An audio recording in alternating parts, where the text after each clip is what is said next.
This is the Synthetic Signal Report for Thursday, April 9th, 2026 in the morning. Today's analysis examines a critical failure in context management within Anthropic's Claude models and the technical feat of porting Mac OS X to the Nintendo Wii.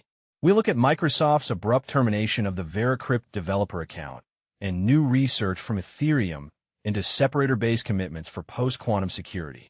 This report also covers genetic predictors for weight loss drug efficacy from 23andMe and a new microscopic chip from MIT that can project video to control millions of qubits.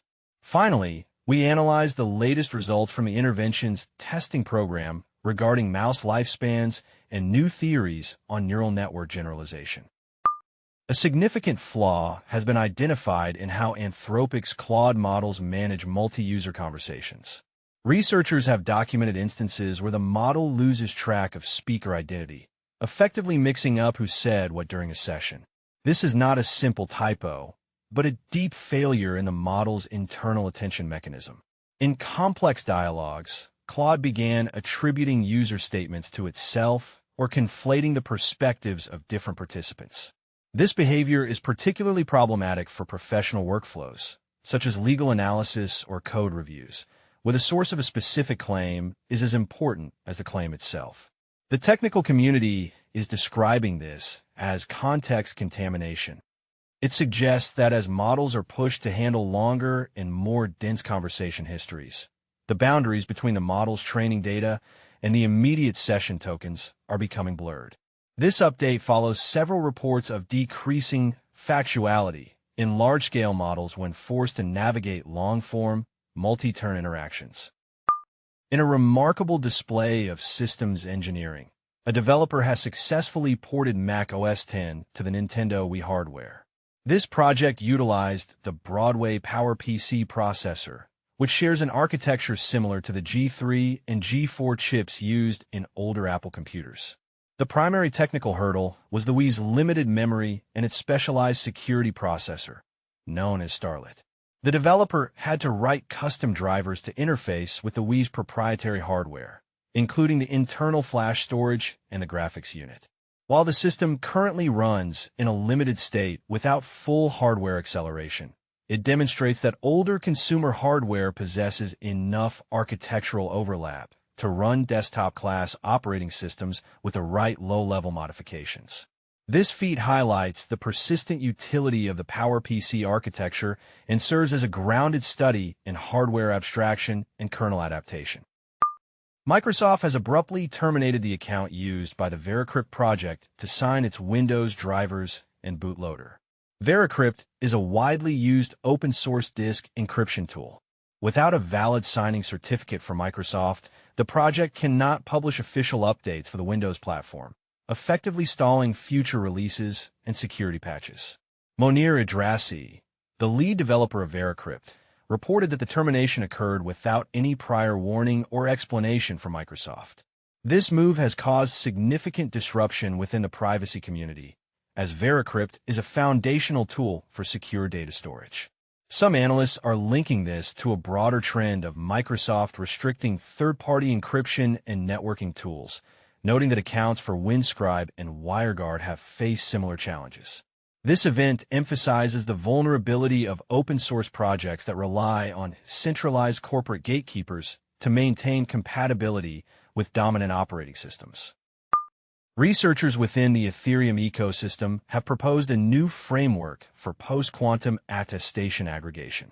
As the roadmap moves toward quantum-resistant security, the current native aggregation methods are proving insufficient. Post-quantum signatures, such as those used in LeanXMSS, are significantly larger than traditional signatures. The new proposal uses separator-based participation commitments to aggregate validator signatures more efficiently. By using a proof-based aggregation system through the Lean VM, Ethereum can handle these larger signatures without overwhelming the network's bandwidth. This is a technical pivot to ensure that the blockchain remains secure even in a future where quantum computers can break standard encryption.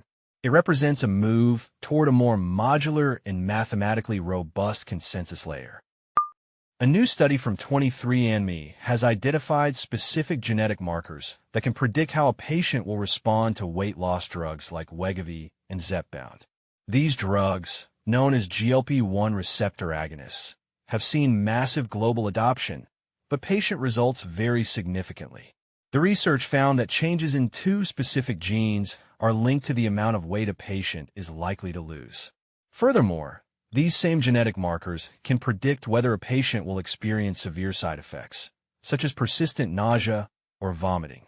This is a grounded advancement in personalized medicine, providing a factual basis for doctors to screen patients before prescribing high-cost metabolic treatments.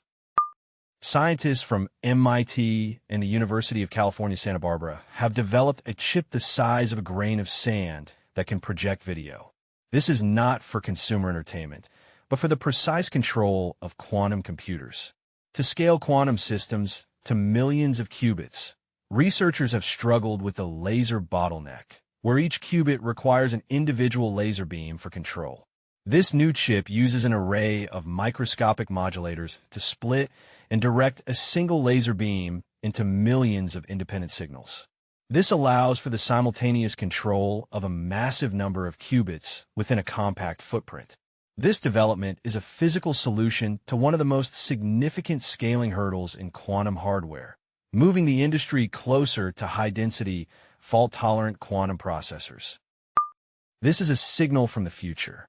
Anthropic has quietly developed a model called Mythos Preview, which is specifically designed for high-end vulnerability research. This is an under-the-radar development because the model is currently gated behind an invite-only defensive program. It has reportedly identified thousands of previously unknown flaws, including a 27-year-old bug in OpenBSD and complex exploits in a Linux kernel. In a related signal, the 2026 results from the interventions testing program show that several popular longevity supplements, including astaxanthin and alpha-ketoglutarate, failed to increase the lifespan of mice. This challenges several mainstream anti-aging narratives and highlights the need for rigorous, long-term testing in biology. On the theoretical side, a new paper on path regularization offers a near-complete theory for why multi-layer neural networks generalize well, potentially explaining the double descent phenomenon where models become more accurate as they grow beyond traditional complexity limits. The community is reacting to a massive cyber espionage campaign by the Bitter APT group, which has been targeting journalists and activists across the Middle East. The group is using sophisticated phishing attacks to compromise Apple IDs and deploy Android spyware, known as ProSpy.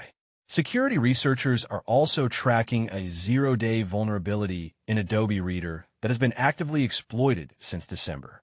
Attackers are using malicious PDFs to gain remote access to infected systems. Meanwhile, in China, a threat actor has allegedly stolen 10 petabytes of sensitive data from the National Supercomputing Center in Tianjin, including classified defense documents and missile schematics. Finally, the cryptocurrency ATM giant Bitcoin Depot has reported a theft of $3.6 million in a recent cyber attack. In the WordPress ecosystem, a critical vulnerability in the list category posts plugin allows for stored cross-site scripting in all versions up to 0.94. Users are advised to update their installations immediately. This concludes the synthetic signal report for Thursday.